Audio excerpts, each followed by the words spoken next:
Tim kuasa hukum Verdi Sambo dan Putri Chandrawati berencana mendalami dugaan kepribadian yang ada pada Brigadir Nofriansah Yosua Huta Barat.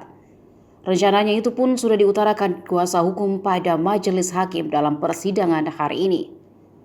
Ketua Majelis Hakim Wahyu Iman Santoso mempersilahkan tim kuasa hukum Verdi Sambo dan Putri Chandrawati untuk mendalaminya.